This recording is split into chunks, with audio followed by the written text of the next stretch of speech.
Before we get started, just a few things. Thank you everybody for coming.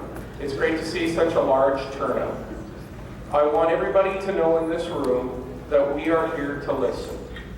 One thing that I learned from last night is it seems that there's a perception that we've made decisions already. No decisions have been made, and we're here to listen. This is the opportunity to speak and be heard. So please engage in the process. We're looking forward to listening to what everybody has to say. Please be respectful. You know, that we have 18 presentations tonight. So we want to keep the moving. Everybody in this room has the same opportunity to speak. So please be respectful. Yes, we are going to have a break after Mr. Beckett, so everybody can go to the washroom if they need to. So he's number 9, so after Mr. Beckett, we're going to have a break. Just another thing too, just so everybody in the audience knows when the presentations are up on the board, we have a TV right here. So if you don't see us turning around looking at the screen, we can see it all right here, so everybody knows. Also, I want to let everybody know that our facilitator, Megan, is here tonight. And she wasn't able to make it last night, but it was videotaped. So she has every opportunity to see what happened last night as well. Trustees will be asking clarifying questions. We are not going to enter into a debate. It is going to be clarifying questions. So everybody's clear here with that. All right, with that, we're going to move forward. Thank you for listening. Appreciate it. Any objection to the approval of the agenda? Presentations, Ms. Warwick, you're up. You have 10 minutes, please.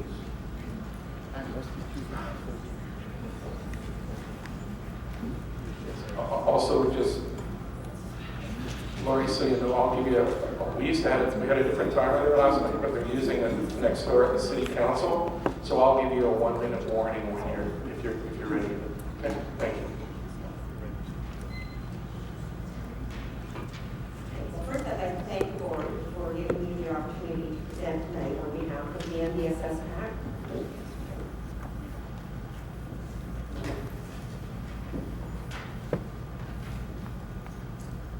French immersion has been located at NDSS since 1988, when it was moved from John Garsby. At the time, ND was considered more central and easier for students to access because of bus routes. A new library was built to accommodate the large French immersion book collection. Over the years, parents and the district have worked hard to reduce the attrition rate at the secondary level, which tends to be high in French immersion programs. Location of the program has been reviewed in the past. After the 2008 review, when the plan was to close NDSS, it was decided to relocate the program to Wellington based on input from parents. The primary reason for choosing Wellington was the central location and access to bus service. The Ministry of Education states as part of its policy that once a French immersion program has been established, districts should develop policy that will serve to maintain and strengthen the program. In 2003, the district had only 191 French immersion secondary students attending ND. As part of the district-wide facilities plan that was developed at that time, it was recognized that continuing in the program to grade 12 was important, but enrollment was low. This made it difficult to offer courses. The plan established that relocating French immersion would require considerable discussion and consultation before any reconfiguration could take place. And it was decided to leave French immersion at ND. In 2015, due to successful efforts to retain students, we now have 348 French immersion and 40 Francophone students enrolled at NDSS. Having a larger enrollment creates more opportunities for students, in turn attracting more students to the program. So I have to remember.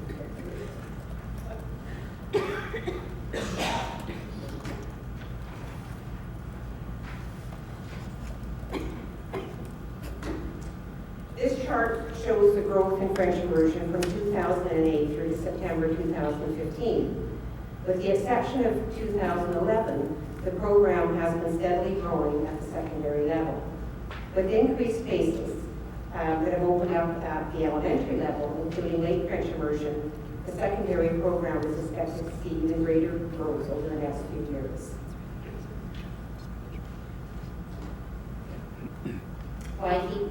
immersion at NDSS, the Ministry of Education has directed districts to promote French immersion and recruit students. The ministry recognizes the need to consult with parents. If enrollment is not sufficient, parents should be given 1 year's notice when any changes to the program are being considered. At our school district, the program is not in jeopardy, but there is a risk of dropping enrollment if it is relocated. Without sufficient enrollment numbers, courses become difficult to offer, in turn making it less attractive to potential students who may gravitate towards other opportunities. French immersion families need to have input into any decision-making that could place the program at risk.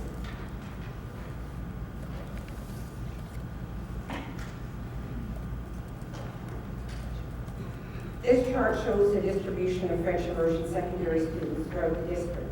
ND is a relatively central location and it's part of a major transit hub. This is important given that most students come from central and north Nanaimo.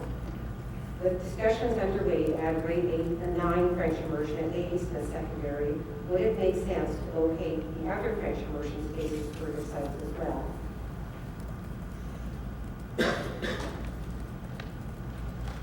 Relocating to John Garvey would add approximately 20 to 30 minutes each way for many families. In some cases, students already commute for an hour each way. For a sports academy, this wouldn't be the same issue as the district does not have any obligation to offer these programs. French immersion, on the other hand, has an educational component, and there is a high priority given to second language instruction at provincial and federal government levels. Making the program accessible to as many students as possible has been an important district goal.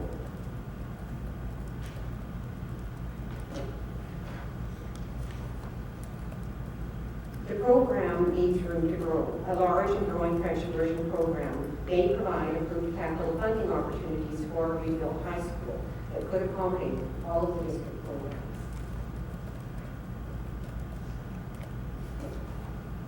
With enrollment now over 1,000 and expected to grow to 1,400, NDSS can offer more choice for all students.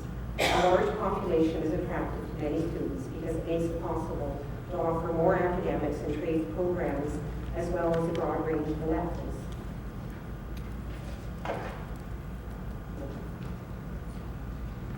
As we can see from these participation rates, French immersion students are very active in extracurricular activities.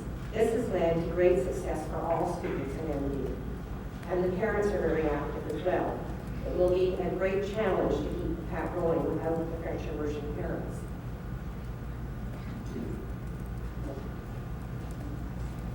French immersion students are well integrated into the school community.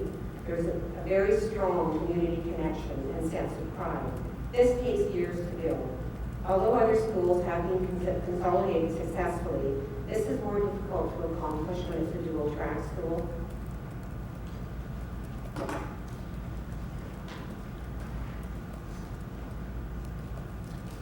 We have been told that not all dual-track schools blend well, but the French immersion program has been successful at ND. Aside from location and ease of access, no one can really specifically identify all of the other reasons for the success. It may be largely due to the diversity of the student population and the accepting nature of the students. Whatever the reasons are, the program works. All district programs at NDSS are important. They all contribute to the unique and diverse fabric of the community.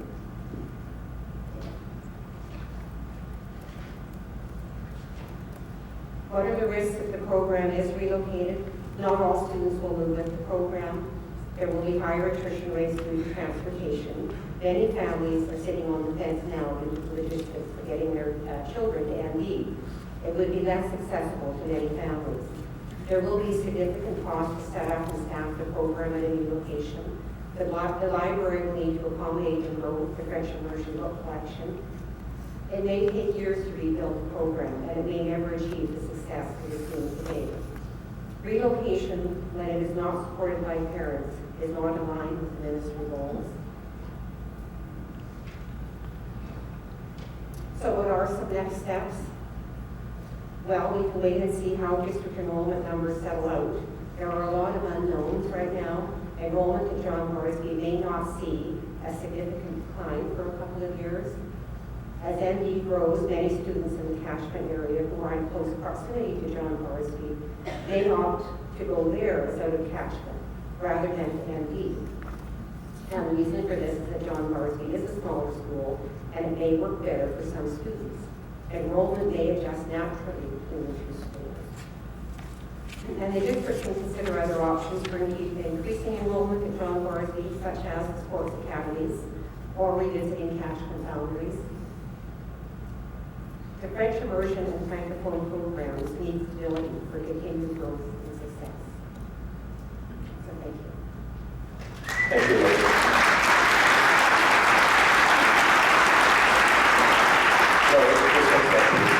Anybody have any questions? We're good. Thank you very much. Sorry, bear with me. Ms. Thoreau, please. Thank you.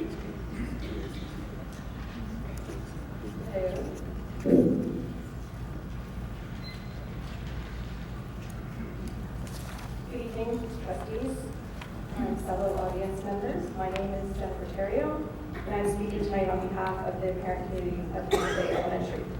I would like to thank the board for this opportunity to come speak to you, and also, a little tongue-in-cheek, thanks for giving me something to talk about other than our gym, because we talk about our gym a lot. But of course, we can't possibly come and present it to the board without talking about our gym, so here we go, quickly. We still are an overcapacity school with an undersized gym. We sit at 158% capacity utilization this year, with 354 students enrolled. Our gym still has the same capacity as the previous times we come, 312. Our gym remains inadequate and unsafe. Before proceeding with new building in the district, we asked the board to honor the commitments made to students at Pick Home in the Day. The future planning of our PAC is currently looking to fundraise to make improvements to the playgrounds, which are also terribly inadequate for the size of our school, and we need to make decisions around locating those items. We would like to thank the board for the commitment of $25,000 to further study the site this year, and we are anticipating the follow through on this commitment. We also appreciate the inclusion of MMA in the 5-year capital plan and look forward to working with the district to see this to fruition. It is important to note here too that we aren't asking for anything special at MMA. We're actually asking for something that all kids in this district have access to, which is a full-size gymnasium. I would like to provide considerations regarding a potential move of the secondary French immersion program from NDSS. Obviously, you all have heard that transit is the main concern. So currently, we are the most northerly French immersion school at Hammond Bay in the district. We tend, although there's a water system, we tend to receive kids mostly from central to north parts of the district. So it's a pretty big concern. It is the major concern of parents at our school. The program is currently accessible, as you know, from all parts of the district via well-established city bus routes that are timely with minimal transfers, and still, even with that, many students are in transit to and from school for 1.5 to 2.5 hours a day.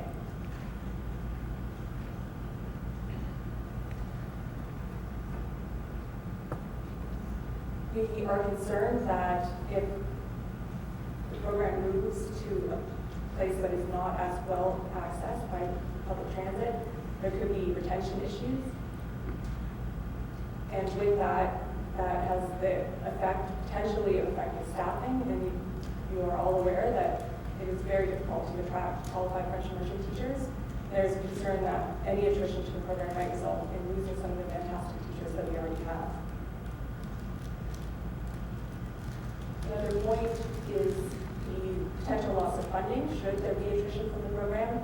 I speak directly to federal funding, not the Ministry of Education funding. So obviously the students stay in our district, we still would get that funding, but the federal funding is on a per student registered payment program basis, and currently that money is in excess of $200,000 a year to help support the program.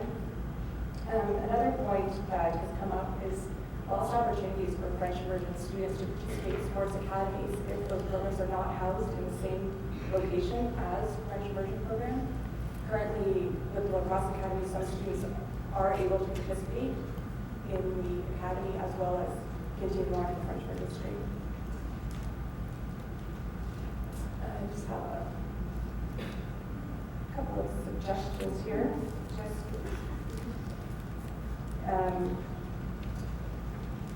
People are looking for alternatives to traditional programming as evidenced by the success of the Eagle School and the growth of private schools. And school districts in this province in particular need to be proactive in attracting and retaining students. We have a suggestion that's come up many times to remove caps on the elementary enrollment at French immersion elementary schools and ensure the scalability and growth of the program. There's a quote here from the Ministry of Education. Recruitment, integration, and retention of students are essential to meeting the overall objectives of the education protocol. Given projections for further decline in the school age population, the greatest challenge will be to sustain and hopefully increase the number of students in both French minority and French second language programs by 2017-18. And our district actually has been doing that. This program has been growing and we have been retaining students.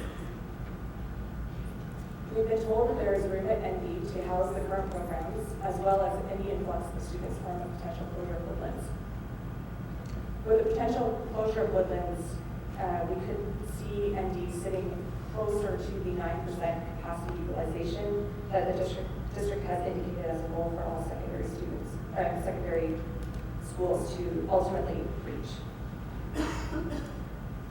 We do understand the board needs to address potential underutilization capacity at Barsby, but we feel strongly that the underutilization has not been measured accurately, as only projected data was used. This is in terms of the facilities plan.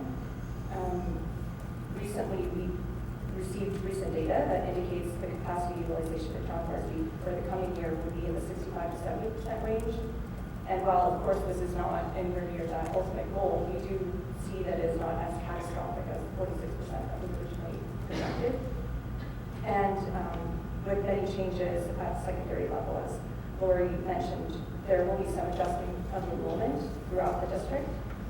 And I was at a board meeting where Steve said, we don't know how many kids are going to be in these schools until we actually see them sitting there. So we would ask that you not make recommendations or decisions surrounding district programs at this point. It seems premature. If the real life data does show that there's a capacity issue for Barsby, perhaps some discussions be one for future planning, how to reactionary approach to potential problems. Additionally, there can be a redistribution of district programming from closed schools to help alleviate the capacity and reutilization. I'd like to quickly address some misconceptions about French immersion. French immersion is not an elite program. In fact, over the past couple of years, the district has acted to equalize access to the program by creating the lottery system for registration. We have students in every immersion school in this district, from all parts of the district and from all backgrounds. And just an aside, there is no fee to be a French immersion student. It is free and equally accessible to all students in this entire district. The one thing I can guarantee is that French immersion parents have a passion for their children's best interest in education. It sounds familiar because guess what? We're all in the same boat. All parents in this room that were here last night, that were here last year, that were here 5 years ago. Any cause that we feel might negatively impact our children causes us to be passionately opposed to that idea. We all get it.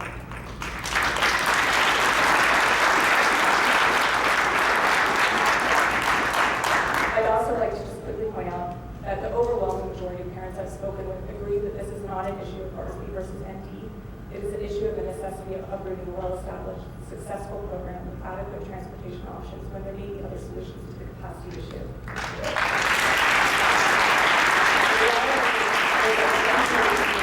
Asking to keep the secondary program at a school that is in need of repair. We're not asking to be kept at some state-of-the-art amazing facility. Given the declining facilities, underutilization issues, and budget shortfalls, we understand the need to examine all possible scenarios to reduce those issues. The secondary French immersion program does not exist in the void. The students are fully integrated into every part of ND, from their English courses and electives to their participation on sports teams and other extracurricular activities. Questioning the merit and validity of the concerns of the French immersion community differently than any other group undermines the consultation process, and I ask you guys not to fall into that behavior as has been happening out in the public. If this is indeed an idea that is in the best interest of the students of this district, we ask that information be given with accuracy, transparency, and in a timely fashion. We ask that no decision be pushed through to meet an arbitrary deadline, and the parents and students be consulted in a positive and collaborative way. Our concerns are not meritless, nor are they requests for special treatment. We ask that our concerns be investigated with due diligence, and that the board not approve any recommendation that includes moving the secondary French immersion program from ND based on information you have received during this consultation period. Thank you.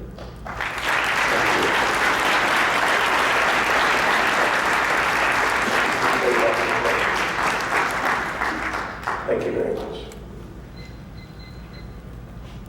Mr. Schulberg?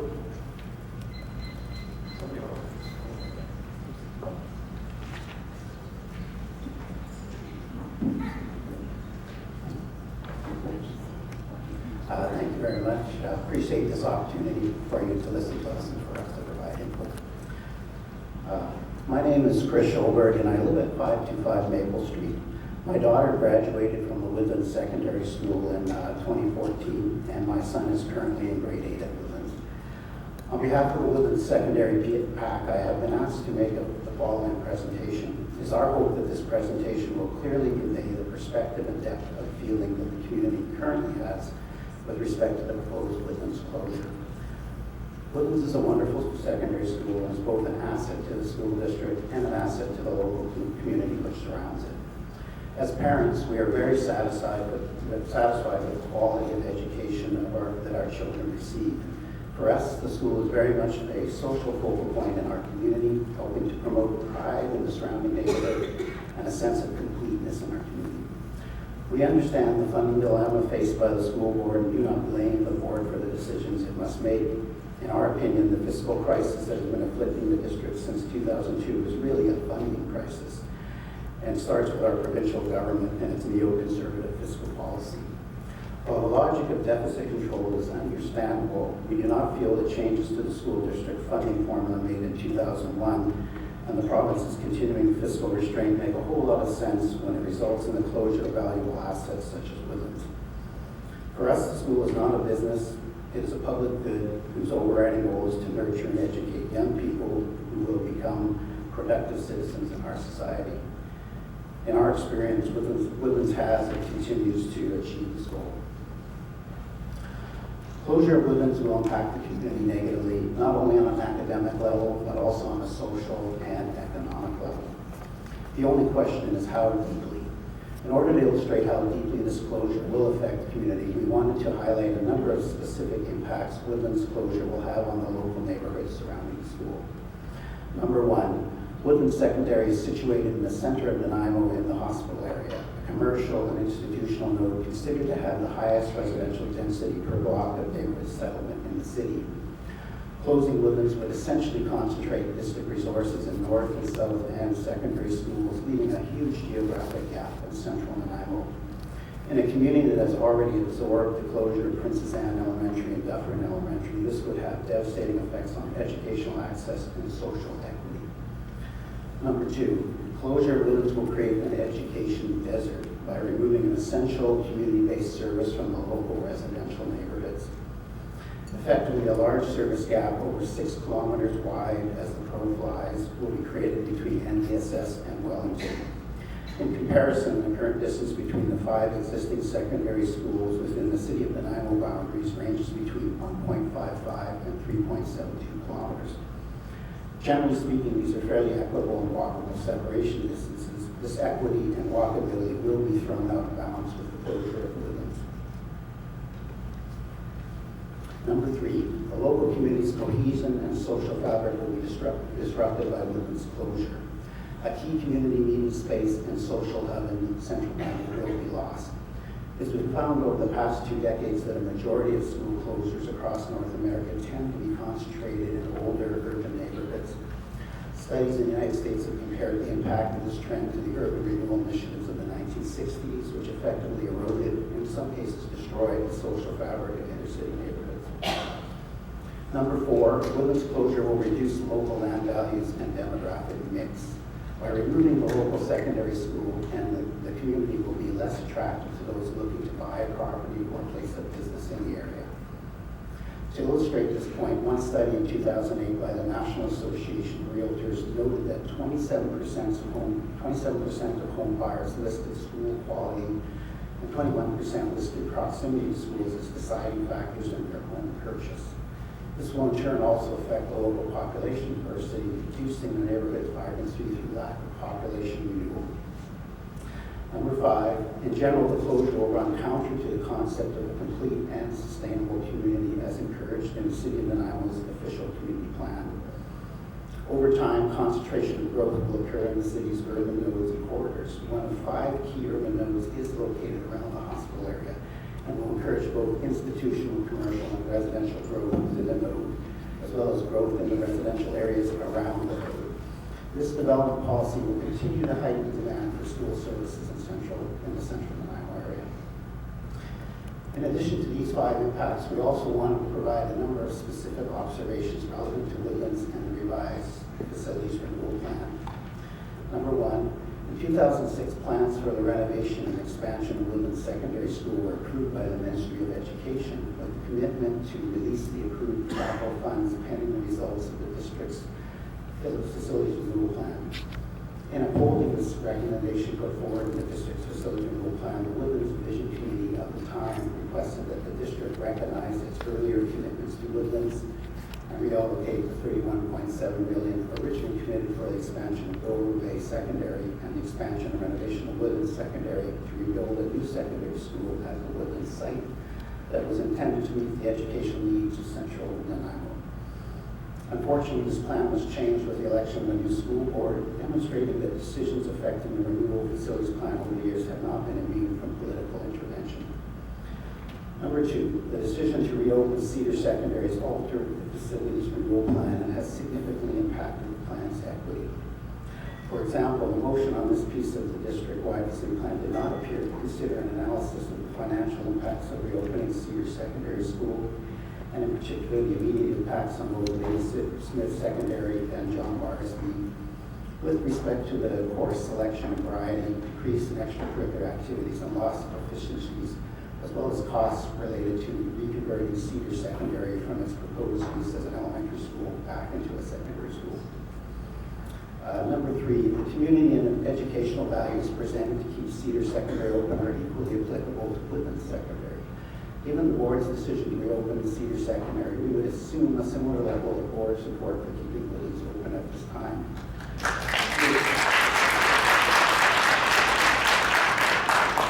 We are a small school with a strong sense of community, and in fact have students transfer from local high schools to our school specifically for this community feeling. All of our students and staff know and support each other and make a point of connecting on a regular basis through a variety of methods and programs. Number 4, as an alternative to creating one mega school, the district could consider repairs and additions to several schools, bringing each school population to 1,100 students, which is well within the optimum school size limit. Instead of spending up to $50 million or so on one facility, this would ensure the equitable spread of funds, program, and services throughout the district.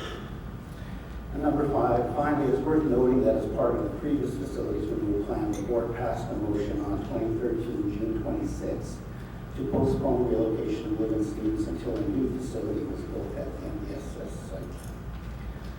Based on these impacts and observations, we would request that Woodlands not be closed and continue to operate as the community and educational asset that it is. Thank you very much.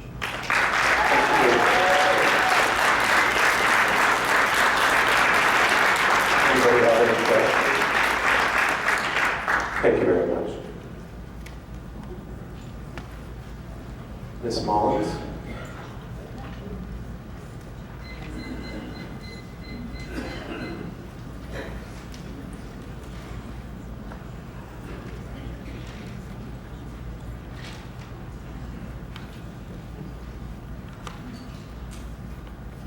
Hello, my name is Jennifer Mullins. I'm with the Canadian Parents for French.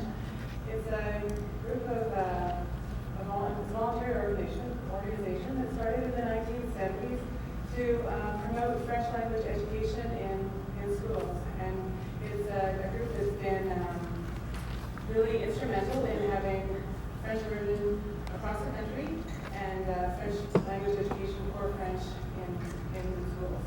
So I'm very happy to be able to speak to you today. So our vision for French immersion is as a well-managed program for learning excellence and one that is that demonstrates equality and fairness. So by well-managed, what we mean is a program that minimizes disruptions and maintains stability. These comments are largely in the context of the proposed move that you're considering right now of moving the secondary program from NDSS to John Garsky. But a well-managed program is a stable program, one that minimizes disruptions, a program that is committed to growth. There is a lot of capacity for growth in the French immersion program compared to other jurisdictions like Victoria, where 20% of all enrollments are in French immersion, and in Nanaimo it's 10. So you can see that there is quite a bit of capacity for growth within the system here in Nanaimo. And another way of thinking about a well-managed program is thinking about efficiency. And we consider French immersion as being the core curriculum that is delivered in the English program plus French. So it's a very efficient program for students, and it's also an efficient program for administration. You have the teachers, they can teach in English or in French, they need class space. It's really the same cost, but a much improved outcome. So in that light, that's what I mean by efficiency. It also, French immersion also does attract resources. I have this estimate here of $230,000 per year from out-of-district students with the discussions of moving the French immersion program from ND to another school. There have been some families that have been considering perhaps moving their children to Bolinas High School, for example, in Parksville, since such a large number of students actually commute into within the district from the north end of the area. So Bolinas is highly rated by the Fraser Institute, similar to ND, and that would be an equivalency in some people's minds. In fact, transit could be in fact easier for some to go in that direction. Out of district, I also mean private school. There are some who are considering putting their children into private school should the program be relocated. And then third, the Lake French immersion in particular has been attracting students out of homeschooling into the district. It's not clear to me that they would consider staying with the program should the program move to John Garsky, simply because some of those homeschool kids are from Gabriel Island and they have an existing transit right now to ND, and it's not clear if that would be extended to John Garsky. I would encourage that it would be if this ends up happening, but that is a concern for some students. Also, there is special grant money that is available only to French language education, and that's something we get. I would also think of well-managed in terms of the consultation. So one of the best practices in BC is to have a French advisory committee. If this committee is in place, I'd be happy to participate in it. If it's not in place, let's talk about making it come into place. So learning excellence, I'm not going to spend a lot of time on this, but just for your information to be aware that French immersion has very high outcomes. Learning a language itself is a way of solving the problem of language. Understanding the same concepts in both languages is a brain improving function, and these children are much better equipped with problem solving techniques that will help them in their whole lives. And under learning excellence, so I did include this point about French immersion being distinct from other programs. It's our view that French immersion really is an education stream. It's something that is available to everyone. It's something that's accessible to everyone. It's not really a district program in the sense of when I'm looking through your district programs, and maybe it's just a misunderstanding on my part, but I'm seeing like crisis programs, gap management programs, or merit-based programs in art and sport. French immersion is just fundamentally different from that. It's an education stream that really is equal to English. Well, another part of a well-managed program is accessibility. And I'm thinking about this in like the equality and fairness perspective. So when we see that enrollment is still being limited in French immersion by lottery, by lineups, by whatever method you choose, children are still being left behind, children are still being left out. That just can be resolved by having unlimited enrollment, and that's something that we would encourage. Enrollment in French immersion, and like an indication to an interest in French immersion should mean a seat in French immersion. We need to educate our children, whether it's in the English stream or the French stream. Let's just make it happen so that it can be flexible and we can accommodate everyone. Another aspect of accessibility would be maintaining the enrollment that we have. I'm estimating that we're losing about $100,000 in the federal cap every year just by not maintaining the enrollment from kindergarten to grade 12 or from late immersion to grade 12. So let's put something in place like they do in Campbell River, where there's a team that assesses all the exits and makes sure that those kids are supported. But accessibility also has a large part to do with income. Not everyone has the capacity to drive their children to French immersion schools. There's only 4 French immersion elementary schools. They're bursting at the seams. So let's add to that and make more French immersion places walkable. But let's also maintain the big high school that we have with the transit hub. That's a really key part to making it work now. So really, in closing, I wanted to just sort of apply these to the NDSS move. What would that mean? So the way we're seeing it is that French immersion has been investing in this location since 1988. It's a long-term program in this one location. There's benefits to having it stay there. It's a place that would have capacity for the program to grow. One idea that has been floated, certainly would require more discussion, but is having NDSS being perhaps a programs-only school. So maybe not having that catchment apply to NDSS at all, maybe catchment applies to Woodland and John Barsby, and that leaves ND to be a program school, a district program school under your definition. Maintain the English students who are there today. Other students could take up space on an application basis. This would allow the school to continue accommodating the French immersion program. Another point about French immersion that I'd like to make with you is that the French immersion requirements in high school, grades 10, 11, 12, is only 6 courses out of the 24.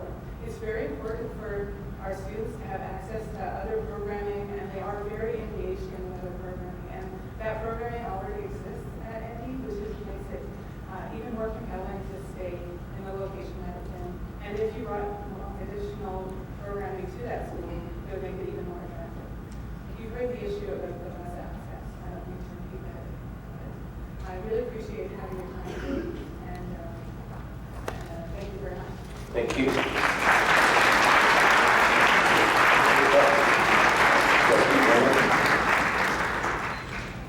Thank you very much for your presentation. One thing in the notes did puzzle me, and it's under learning excellence. It's third bullet down. It says skills for knowledge-based economy and wicked problems. I wonder if you could tell me what wicked problems are. Oh, what are wicked problems? Wicked problems. Oh, wicked problems. This is a way of describing very complex problems that are emerging in our society. Problems like climate change, where you have multiple inputs from many sources, and then the solutions aren't singular either. And this is, in my mind, very similar to learning another language. Like, you're learning about the same concept, you're translating it into 2 languages. It relates ideas from one to the other. Our children was learning French immersion, learn those same problem-solving techniques that end up being very helpful in computer science, in engineering, and all the science and problem-solving based studies. So it's essentially transferability. Yeah, a basic problem-solving technique that you can apply to anything. That makes sense. Thank you very much. Trustee Higginson.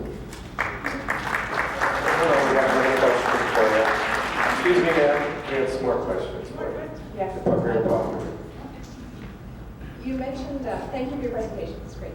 And for the time you took to come here tonight. You mentioned a team in Campbell River that assesses students. Can you tell me more about that? It was a brief mention, but it sounds like something that's interesting. Well, in order to maintain enrollment in French immersion, there's really only two entrance places, right? In the early French immersion in kindergarten, grade 1, or in grade 6 in the late immersion.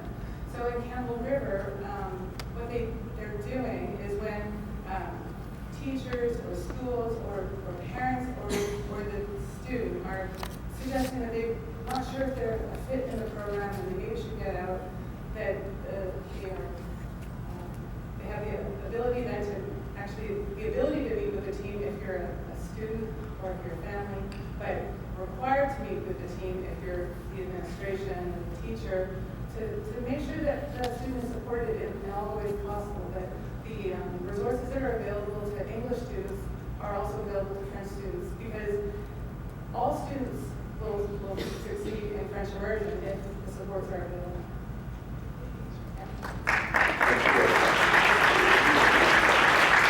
Ms. Warner?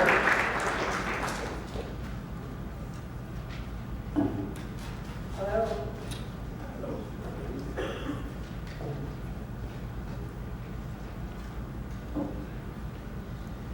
So my name is Erin Warner, and I have 2 kids at Weatherford.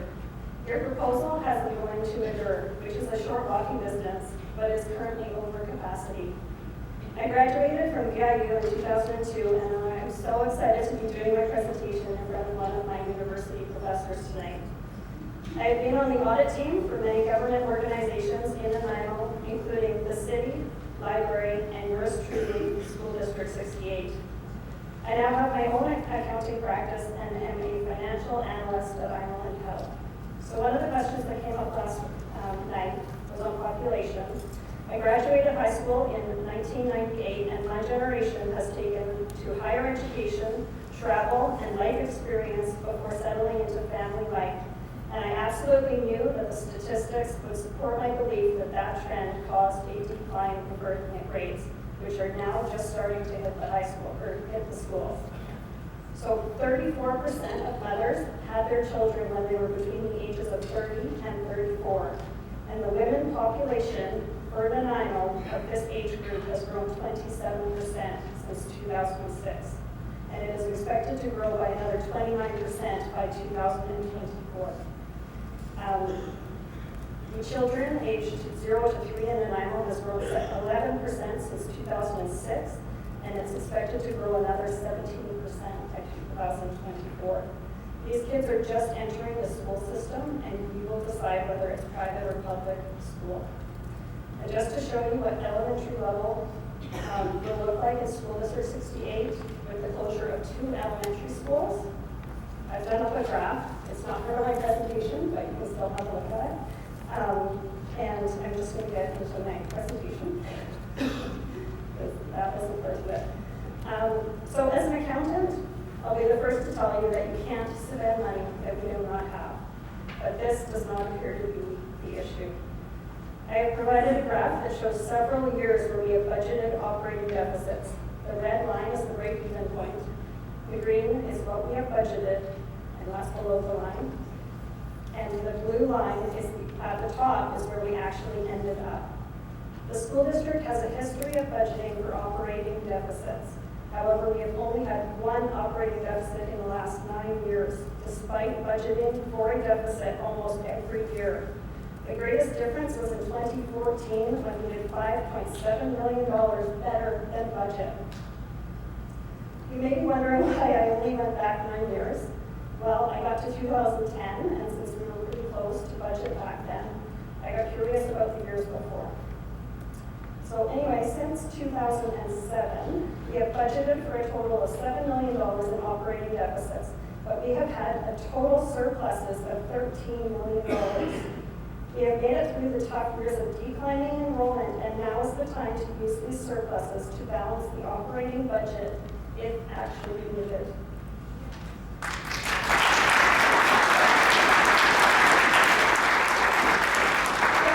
Trustees have been asked to eliminate a structural deficit that is budgeted to begin next year. Well, we have just seen that we have budgeted a deficit every year. So looking back, have we not always been faced with a structural deficit? Secondly, if you are going to make decisions based on the budget, we need to be sure that the budget amounts are reasonable. With so many proposals on the table, budgeting in this environment is next to impossible. For this year's budget, there are a few figures that are not comparable to actual amounts experienced in recent years. For example, we have budgeted for almost $1 million less for tuition revenue this year. This is a 21% drop from last year. So I ask, are international enrollments down, and are we expecting enrollments to remain at this level? I do not know. Investment income is budgeted for half of what we earned last year. Is it likely our investment income will be $200,000 less than last year? The budget for transportation and housing expense is comparable to prior years, but if we are expecting to reduce busing and considering a decline in international students, why would housing and transportation costs not also decline? And while overall enrollment has declined 5% in the last 3 years, district administration costs increased 11%. Most districts with comparable enrollment FTEs spent much less on district administration. And while the budget has us spending less on administration this year, this directive has come from the ministry, as they have requested these cuts for all districts. We must find ways that the board office can operate more efficiently as opposed to making cuts in schools and classrooms.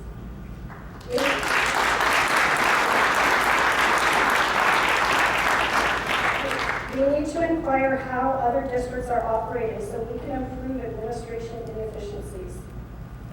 One of the other items was dues and fees. They were also quite a bit higher than other districts, and you may want to have a look at that. I'm not sure what we're doing in that memo. So getting on to the structural deficit, it is just under 2.5% of your operating expenses. Part of the deficit is due to $500,000 loss of funding protection. Due to the preliminary enrollments, it appears we may not even get this year. However, we have seen an increase in student FTEs, so enrollment grants will increase, and any efficiencies in the classrooms should continue to improve. Enrollment changes can significantly affect the grants and their associated expenses. Per pupil funding is currently $7,200 per student, and at 24 students in an elementary class, that's $172,000 in additional funding to pay the cost to operate one additional classroom. I do not know what the expenses will be. The district needs to update the financial information for preliminary enrollments and other known amounts to facilitate decision making. So since the savings of school closures were originally presented September 2nd, the savings proposed have increased due to adding in utility and maintenance savings, and it appears Rutherford Elementary may not need to be closed to eliminate the deficit.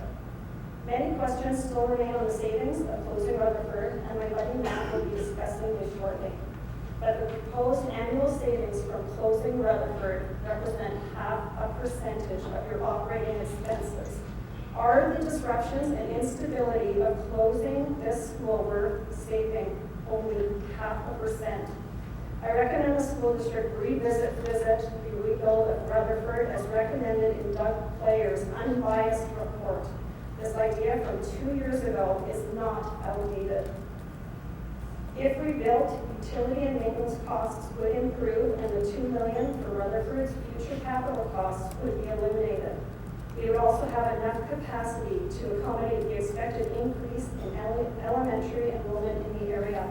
It's time to redraw current catchment lines in order to reduce overcapacity at McGirr and Frank May and enhance student learning at all schools in the area. So in addition to my presentation, I've also written a book on things you'll need to explore for the Rutherford proposal, and you all get a copy. After tonight, I'll be focusing on ideas that will cut expenses and increase revenues for the district, and I look forward to looking at you guys. Thank you.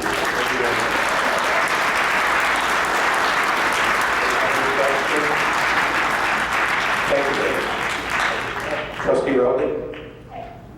I just have a brief question. So in regards to administration, increases in regards to budget surplus, I just wanted to thank you for your presentation and see if you noticed the elephant in the room. And thanks for mentioning the elephant in the room. Wow. Thank you. Oh, I'm sorry. Trustee Brunswick. Now, you didn't actually read this part of your presentation, but it's in here, so I'm not make sure you can. On page, the way you talk about trustee Simmons asked to eliminate the structural deficit that's been budgeted to be annexed in that paragraph there. At the end there, you say, I argue that budgeting for the worst case in the government organization is political for supporting funding demands. Can you clarify what you mean by that? I think I know what I want to hear. I didn't want to bring it up. I think it's important. So I didn't know if it was problematic discussing public. Yeah, I think it is. Okay. So if you're looking to go for support, to increase your funding, request more funding from government, from the ministry principally, you will show a deficit. Right. And Okay. if you show that we are rich, we got so much money, they're not going to increase their funding. Okay. Thank you. Thank you very much.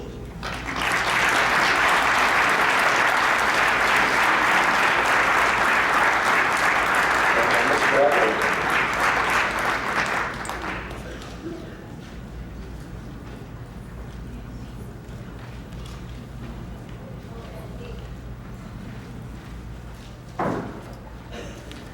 Good evening. My name is Tom Scrouter. I'm a student at NDSS in the French Immersion program, and I'm the captain of the NDSS cross-country team.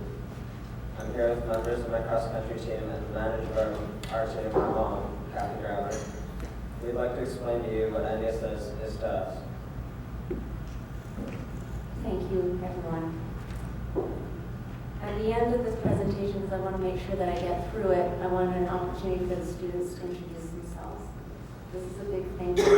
Most of them are quite shy, and this is, I'm quite proud of them to take time out of their evening and come here and represent their team.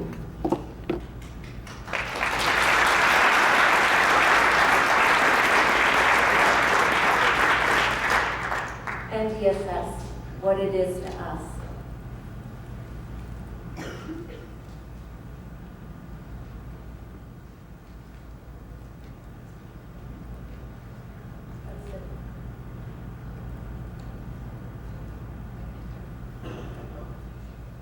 It's academics, it's teams, it's clubs, friends, school spirit. The NDSS cross-country team, it's a place where everyone is included. There's no tryouts. Everybody that comes out is included on our team.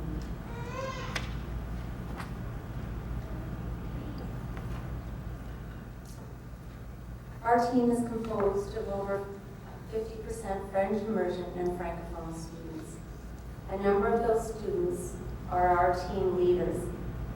We have students from grade 8 to 12, both boys and girls. We have students from all socioeconomic backgrounds.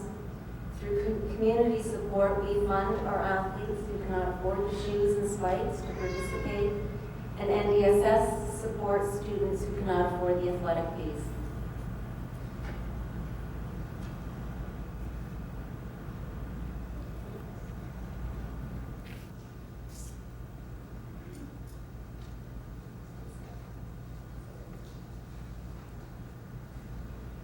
I want to talk about our program growth. When my son Thomas started at DSS, we had approximately 8 students. I didn't even know who we were cheering for as the students went by because they didn't even have jerseys. We now have 32 students in our program. In just 3 years, we've grown it. Now our entire team has jerseys. They fundraised for tracksuits. We have a team canopy, an emergency bag, and we have 2 national level coaches, a husband and wife team, Kim and Randy Longyear. We've taught these students to not only participate as a team, but to give back to our community. Every year, they organize, they lead, they sweep, they take down a course for the large school North End zone needs. It's been so successful at our program. Can we go back to year one? I'm trying to show this all in pictures. In year one, here they are when they just got their jerseys and their new sign. Previously, they'd stand at meets in this cold and wet weather, huddled together. Year two, we were able to get a canopy, and you can see our team was growing. Here they are, volunteering at their zone meets.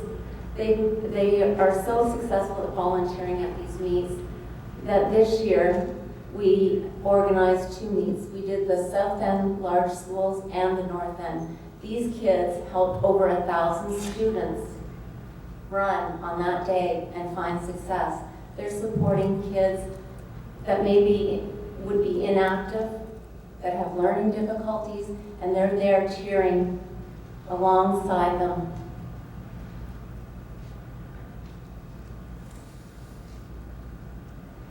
What would be the effects of moving the French immersion program? It's much more than just the French immersion and francophone programs.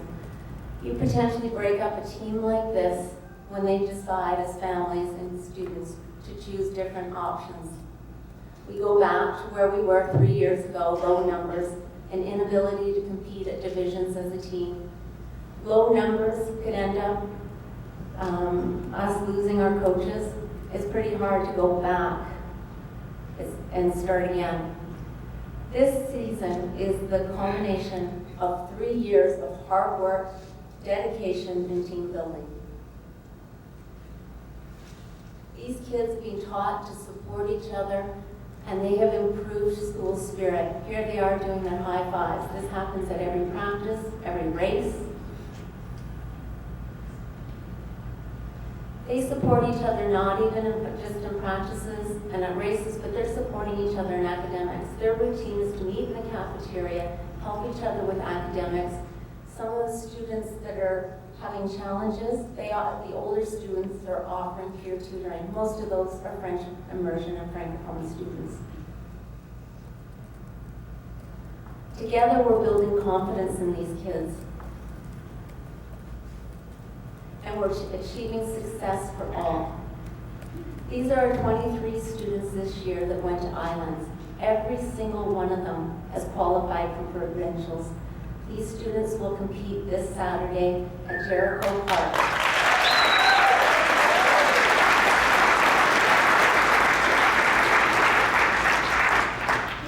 We represented and qualified in each of the divisions, junior boys, junior girls, senior boys, senior girls. That is unheard of. Here's a picture of our NDSS girls at the start line. Our NDSS boys, you can see, they take up most of the lineup. This is what we've accomplished in 3 years. Imagine what we can do in 3 more years if we stay together at NDSS. We have only just begun.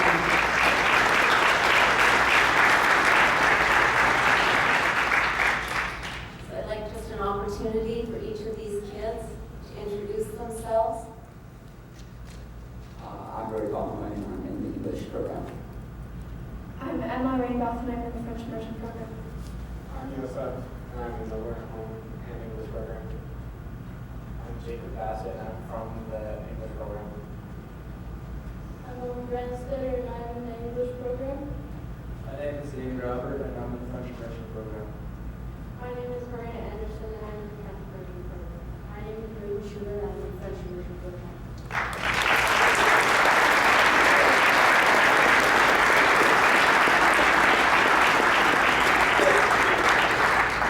I just want to give you one example as well. Owen, he's holding a special trophy that sits beside his bed. Owen, when he started, he was at the back of the pack. He wasn't sure about going to races, a little unsure about coming to practices, but this is such an inclusive team. I said to Owen, you want to learn how to win your category? I'm going to teach you how to win your category. The next race, coaches are looking for Owen. Owen comes across the finish, big smiles. Coaches said, how did it go, Owen? I won my category. You won your category? Oh my gosh. He goes, my category is so special, they're shipping my trophy to me. At our wrap-up, this was the trophy that was delivered. These teammates built this trophy for Owen to make him feel included and special and to realize that he can reach his full potential and have personal goals. Owen is now our most consistent on every lap. His grandpa comes to his races and he times them, and he's the most consistent kid and one of the best kids on our team for school spirit. Thank you for your time. Thank you, you guys, and good luck this week at the If anybody has any questions, thank you. Congratulations on your success and good luck. I'd like just to ask that we be excused. They have to go home and pack. They leave tomorrow. All right. Have a good night, guys. Good luck.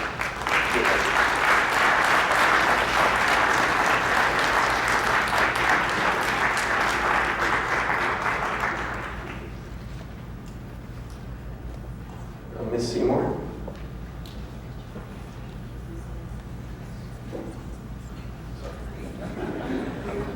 Mr. Seymour. I was on the Vandermass at the last one, so take it on the chin too. My name is Jesse Seymour, and I'm speaking about Rutherford tonight. I have two daughters that go to Rutherford Elementary, Jameson, Aspen, kindergarten, and grade 1. So, good evening, trustees and staff. Thank you for allowing my voice to be heard tonight. I listened to the people, my unique different community speak last night. I was moved by the stories that make our Rutherford community distinct. I also had the opportunity to listen to your questions and statements after your speaker. It is apparent that not one person in this room is happy about the state of our current public school system and the choice that lies ahead. It saddens me that only 2 years of public education that my young family has known in this school district has been with strife and worry. Yes, Rutherford Elementary has its issues. It has an aging facility, but that aging facility encompasses passionate children and parents, along with great staff members. Through this process, we have been asked, what makes your school unique? Very simply, it is the people of our close neighborhood community. We've all heard that a house does not make a home. I dare you to find a true statement when it comes to our school. If new meant better, then why is Hammond Bay so sought after? It surely isn't the building or the 6 portables that sit on its property. It is the faculty, students, and their community. How many staff members and trustees live in a brand new home? I don't. I live in a house that needs work. What is and was more important to my family or what is surrounding us? Yes, it's true that our school needs work. We're worth work. We're worth the long-term investment. Not only that, but staff have actually taken it one step further and given you a plan that suggests a $5.5 million estimated cost for an expansion of the school within our zone is the best step forward. It is not, and we don't want it.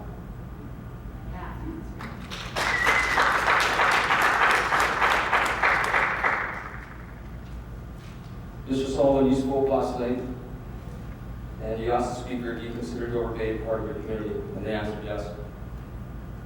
Let's clarify this a bit. A child's most formative years are the first 6 years of life and their first years in education. So yes, Dover Bay is part of our community, and most parents feel very comfortable with that statement. We're also very cognizant of the fact that before children can be left to their own devices and asked to make safe choices on their way to a secondary school, they've been groomed by a caring, reasonably sized elementary school. Along the way, in such an environment, the students have helped them, teachers encourage them, and their very own neighborhood community members watch out for them. This all happens because they are very well known to one another and go to school where they live. We don't live at Frank Bank. I had the chance to speak with Mr. Kindler regarding the business case and closure while at Frank Bank during a past public meeting, and during this conversation we shared similar views on community. When it comes to the dollars and cents of a closure, it's very tough to quantify. This is especially very hard given the time restraint and a plan that is within its infancy. It must be clear that School District 68 is prepared to spend a great deal of estimated money on something that they may be forcing to inhabitants who do not want.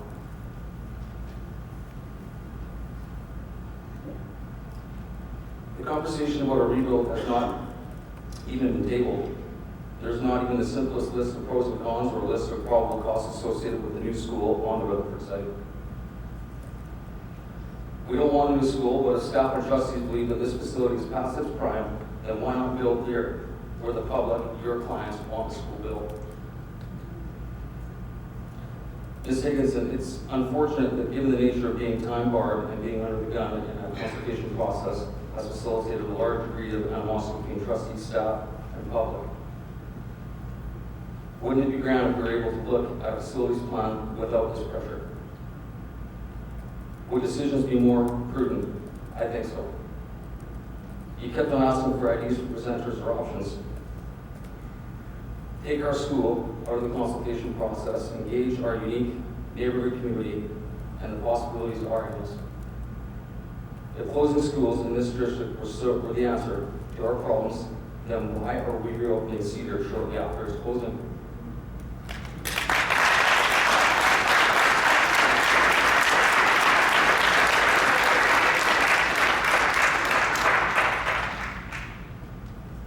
Reopening one and closing another school has not proven advantageous, but here we are. If the facilities plan at the time of closing Cedar was more in-depth and had a longer vision, we'll be spending $1 million to convert it. It seems that short-term decision-making has plagued this district, and I say enough is enough. Ms. Ray, we spoke about getting community members rallying behind us, and a major developer here in Nanaimo spoke last night, told everyone how much he is developing and will continue to develop. Our realtor and our open and private group has taken you out so that you can see the development that is occurring all around us. What more do you want? What more do you need? The need for our school can't be clearer. Mr. Blaine, we all know that international students add substantially more cash to our district. Why are we not monopolizing on this by extending our catchment and allowing for international growth within the North Zone schools? And at the same time, we're taking stress off of the overpass of the Gert. Ms. Paul, last night, he asked the speaker, how can we improve the communication and process? Allow Rutherford to keep its door open. Let us form a committee as suggested by one of our speakers last night, and within ministry guidelines, and let's work on it together.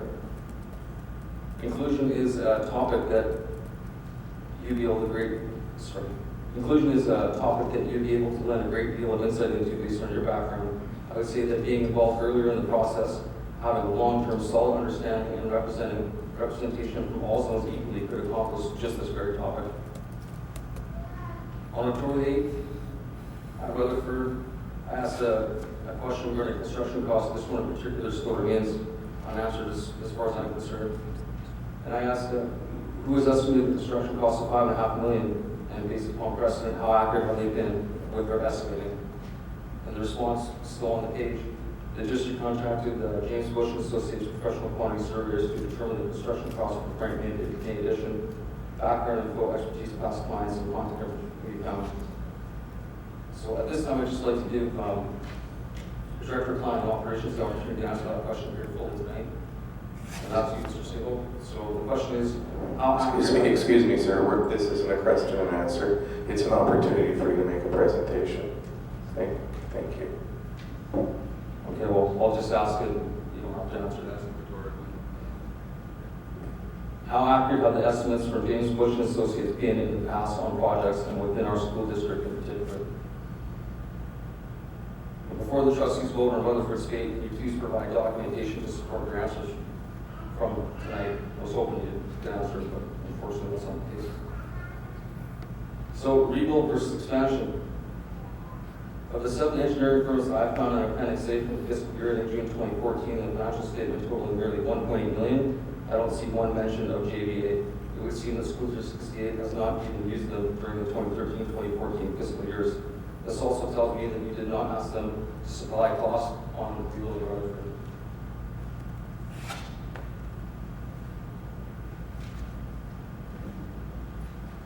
Another question for Mr. Sadowitz. Did School District 68 request a cost analysis from JVA Quantity Surveyor on rebuilding Rutherford Elementary? It is, of course, evident that School District 68 staff and the superintendent have their eyes fixated upon an expansion and closure, and that is why there has not been a workup or discussions regarding Rutherford rebuild. Here's another thought-provoking question and answer found on the FAQ page. Has the size of the parking lot at Frank Navy address will be increased to accommodate the extra number of cars that will be arriving? Answer. As per board policy, in the event the school is closed, there will be numerous school community meetings to discuss items such as learning plan, traffic studies, and playground equipment. This can be discussed at a future board meeting. Why would the board policy be discussed ramifications for after school closure, such as increasing the size of parking lots? How can a proper estimate have been achieved through James Bush Associates? And exactly how does the quantity surveyor provide an estimate on part of a project that is yet to be submitted to them? When we talk about a parking lot expansion, we talk about the following costs. Do we have the footprint to accommodate the parking expansion? What is the impact on the ground where it will go? Do you have to blast rock for a parking lot expansion? Are there sufficient electrical systems in place to accommodate street or car park lighting? Or do you have to cut pavement core holes and add additional conduits to facilitate this expansion?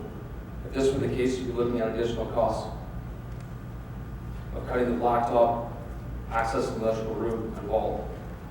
What are the costs of the fixtures? What are the costs of the soil compaction? What's the blacktop cost? Planning, procurement, tendering, approval have not been accounted for in the submittal to GVA or to this board of trustees.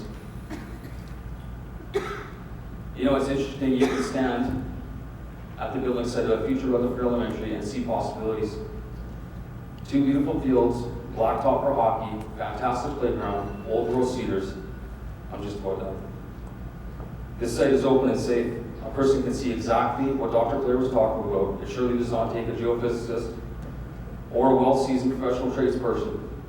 You stand at Frank J. Ney current school site and you struggle to see the benefits besides the fact the facility is newer. It has no field on its property, no blacktop for hockey.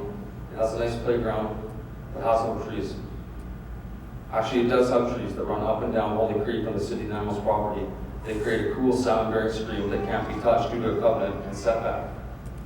They also create a division between the school property and rented field, which creates a safety hazard, especially when talking about doubling the school size.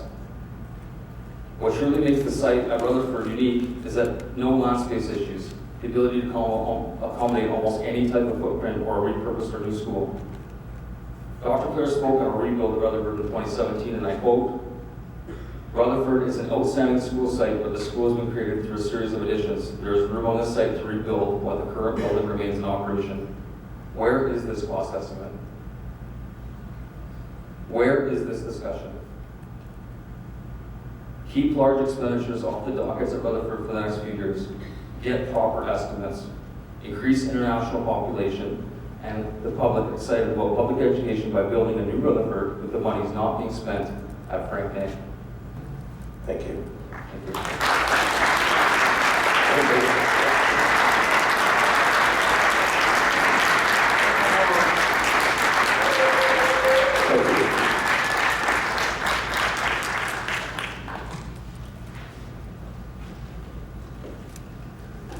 Mr. Beckett.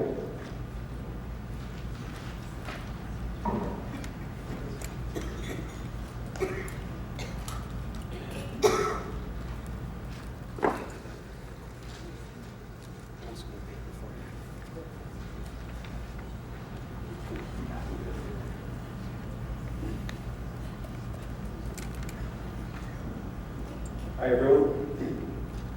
My apologies, I didn't get this on time, so there's nothing going to be up on the big screen. I do have old school tape breaking for these guys to follow along. And this will be up on the Open Friday website later for anyone else who's interested. My name is Matt Beckett. I'm a Nanaimo resident, taxpayer, father of 2 children at Rutherford Elementary School. And today I want to talk to you about budgeting, specifically about the budget outline presented to us as justification for the closure of Rutherford School. The thing about budgets is they need to be accurate. The more accurate the budget is, the more confident we can be when we make decisions based on it. The budgeted projections presented to us for the closure of Rutherford have some issues that I would like to point out. First of all, in the summary of savings on page 21, there's an addition error. simply by adding the operating savings to the future capital expenses. If you do it correctly, you will realize that the savings have been overstated by $45,000. That's about 10% of the first year's savings, and that's evident in figure 1 in the sheet there. Secondly, the largest component of the budgeted savings comes from the elimination of teaching positions. 3.8 full-time equivalent positions are expected to be eliminated by closing Rutherford. It's not clear how 3.8 came to be or what that would do for class sizes. However, from that, it's claimed that we will save just over $390,000 per year by eliminating 3.8 teachers. So this works out to $103,000 per teacher in savings. And so I'm asking, is this realistic?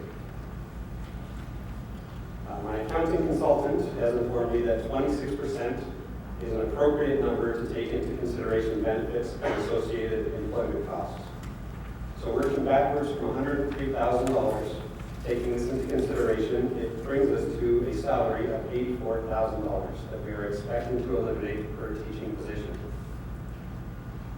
If you look at figure 3, this is from the Nanaimo District Teachers Association. This is the salary grid.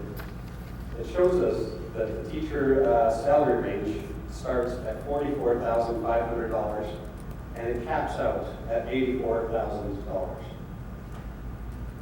Teaching is a unionized profession, so I think it would be highly unlikely that we would be saving based on the highest salary range. There's no way we would be cutting our most experienced and the highest seniority teachers. If you do the same calculations using the low end of the pay scale, the resultant savings end up being only $213,000 per year. My math is on there for you to check, which works out to a difference of $180,000 per year. That's $180,000 less in savings than is being projected. That's on the low end. You've already calculated the high end. The mean, which is probably what I would go on, or actually the median, I should say, would reduce the savings by $89,000 per year. So are the assumptions made in this projection accurate? I don't think they are. Moving on to other things.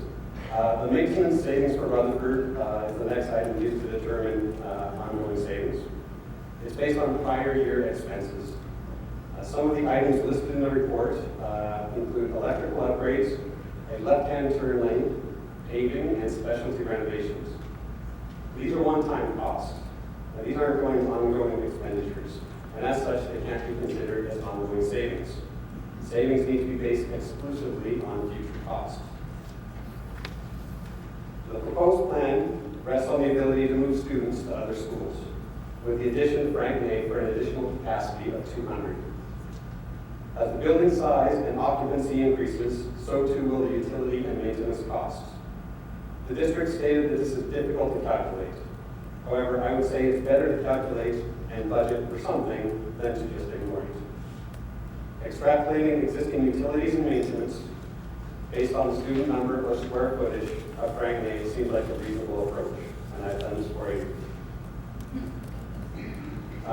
If you look at figure 4, we have a cost per square meter to run Frank May in its current capacity, and I have estimated out, or extrapolated out, the cost of ongoing maintenance with the addition, and that works out to an additional $30,000 to $50,000 a year, depending on how you work those numbers. Presumably, McGurr and Randerson Ridge will also have an increase in expenditures due to their increased capacity as well as the potential need for portables.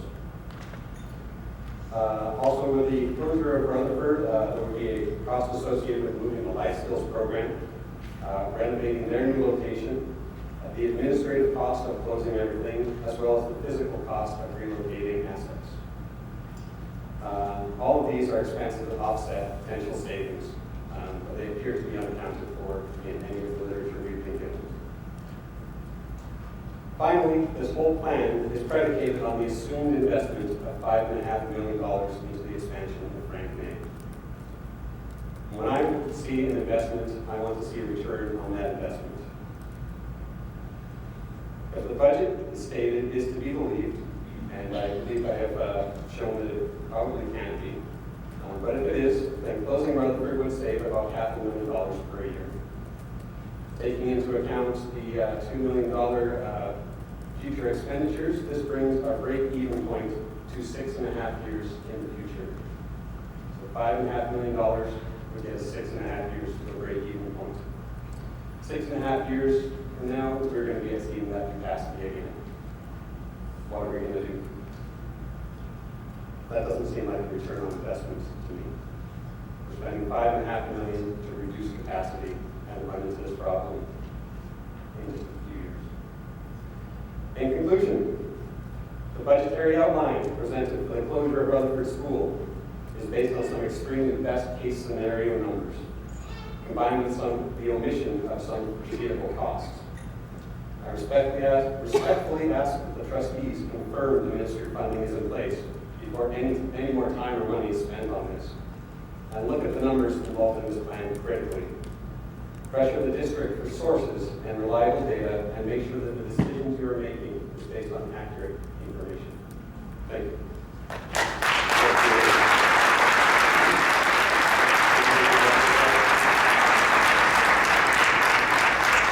Thank you very much. We're going to take a 5 or 10 minute break so everybody can use the washroom. Thank you.